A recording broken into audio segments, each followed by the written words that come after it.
All right, the Florida heartbeat bill took effect today, which protects the life of unborn babies after 6 weeks of pregnancy. All right, everybody's saying, well, this is a state issue. Well, the state's been taking the issue seriously, and they've been protecting unborn children. Well, last month, the Florida Supreme Court upheld this legislation, but also issued a decision that allows a vote to take place this November to enshrine abortion in the Florida state constitution. There's going to be a ballot initiative. So how can those dedicated to protecting life in Florida prepare for this upcoming vote? I mean, especially when you've got, Democrats tripping over themselves to get to Florida to try to make it an issue. But the only way they're going to do that is if Republicans remain silent. Because the reality is the American people are not where the Democratic Party, Joe Biden, Kamala Harris are at on this issue. They want abortion until birth with taxpayer funds. That's what they're calling for. But we have states like Florida that have passed common sense legislation that protects the unborn. Well, State Representative Mike Beltran, who co-introduced this legislation in Florida, joins us. He's in the Florida House of Representatives. He represents the 70th District of Florida. Representative Beltran, welcome to Washington Watch. Thanks so much for joining us. Thanks for having me.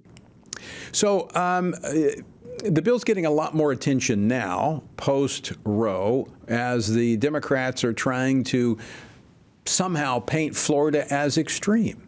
How do you respond to all of those Democratic leaders making their way to Florida to point to this law?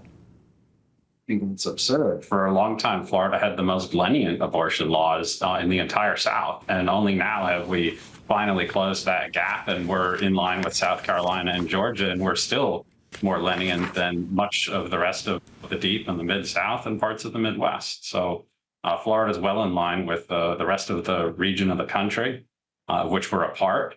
And our abortion law that we passed has, first of all, we delayed the implementation to await guidance from our state Supreme Court. I didn't think we had to do that, but we did that. And then we have a whole bunch of exceptions, which that should gratify the opponents of the bill that we had so many exceptions. I'm not sure that they were constitutionally required or that they were necessary as a matter of policy. But I don't think we're extreme at all. I think we're right there where the Florida voters are and where a lot of Americans are, and where virtually every other state in our region until you get to North Carolina or Virginia. And right. That's really is right in lockstep with us, or they have a full ban. Well, you actually make a very good point. The pro-abortion Guttmacher Institute released data that found that this was before the law took effect, obviously, 1 out of every 3 abortions in the South is done in Florida.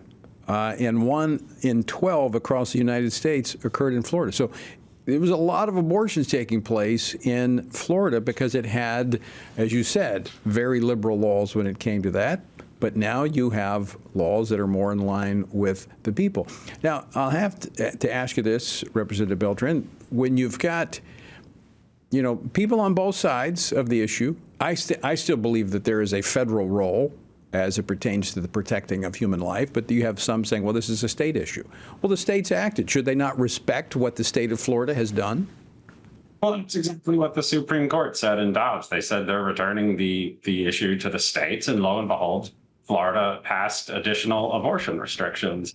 And I'll note to your last point that when we did a 15-week bill a couple of years ago, it sort of coincided with Dobbs. And as we put in more restrictions and took it down to 15 weeks from 24 weeks, the number of abortions in Florida actually increased, because at the same time Dobbs was issued and the rest of the South had either passed their own laws or they had their trigger laws go into place. And we passed an abortion bill to restrict abortion, and abortion went up in Florida because more people were coming from the rest of the South to Florida. And at that point, we went from the most lenient state to still being the most lenient state, despite passing a 15-week bill. Right. So the idea that Florida is some sort of an outlier, I think, is absurd. I think that folks in the rest of the South and maybe people in the North are aggrieved that it's going to be a little bit harder to practice abortion tourism. And I make no apology for that. We have beaches and we have parks and we have good weather.